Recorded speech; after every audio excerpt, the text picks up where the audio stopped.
नए जमाने की समझदार समधन। अब कोई बहाना नहीं मम्मी, इस बार तो आपको आना ही है। मनीष आपकी टिकट व्हाट्सएप पर भेज देंगे। टिकट तो मैं करा लूँगी, लेकिन तुम मनीष से मत कहना, कहते हुए मानसी जरा हिचकिचाई। बस मम्मी, ये बेटा बेटी के अंतर का बहाना अब नहीं, कहते हुए नैना मुस्कुराई तो मानसी को भी उसकी बात माननी ही पड़ी। बेटी नैना की शादी के 5 बरस से अधिक हो गए थे, लेकिन चाहकर भी मानसी उसके पास एक बार भी नहीं जा पाई थी। उसके पति अक्सर बीमार रहते थे। नाती के पहले जन्मदिन पर नैना ने अपनी माँ से बहुत जिद की, पापा को साथ लेकर आ जाओ, हम सारी व्यवस्था कर देंगे। लेकिन पति को बीमारी के हालत में यात्रा करवाने के लिए उसका दिल नहीं माना। बेटी मुंबई से अहमदाबाद आ गई, तब भी बोली कि आ जाओ मम्मी, पापा का मन बहल जाएगा। लेकिन पति की बीमारी ने तो उनके तन को ही नहीं, मन को भी तोड़ दिया था। फिर एक दिन उसके पति को सारी तकलीफों से मुक्ति मिल गई और वह अकेली हो गई।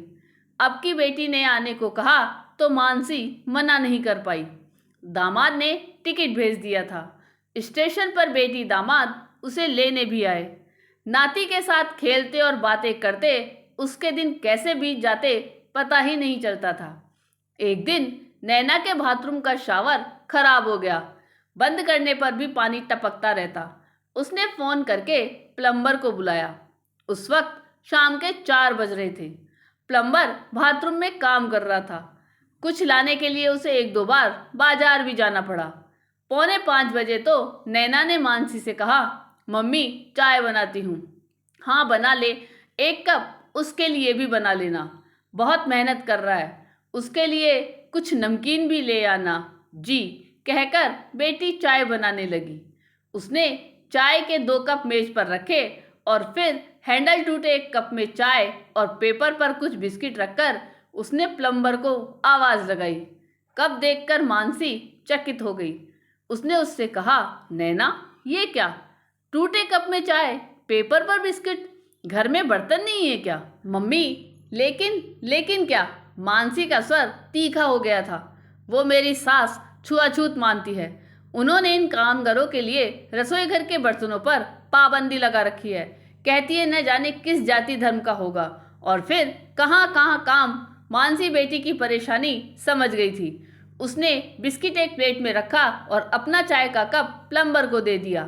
पेपर गिलास में चाय पीते हुए उसने नैना से कहा, देख बेटी, हम सब अपनी अपनी पुरानी मान्यताओं से बंधे हुए हैं। तुम्हें याद है जब तुम्हारी दादी हमारे यहाँ आती थी तब वो कितना छुआछूत को मानती थी।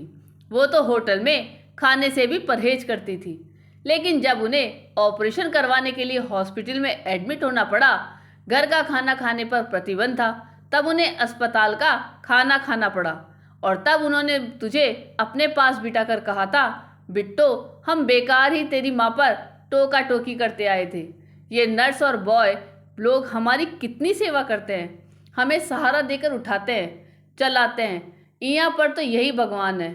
इनके हाथ से हमने खाना भी खाया, तब समझ में आया बिट्टो कि हम सब तो एक ही है, कोई अलग नहीं है। हाँ मम्मी याद है। तो फिर नई पीढ़ी की होकर तेरी सोच ऐसी क्यों? जब तू अपने स्कूल के बच्चों को भेदभाव न करने का और आपस में मिलकर रहने का पाठ पढ़ा सकती है, तो अपनी सास को क्यों नहीं? बेटा एक बार उनको कहकर तो देख, वो एक समझदार और सुलझी हुई महिला है।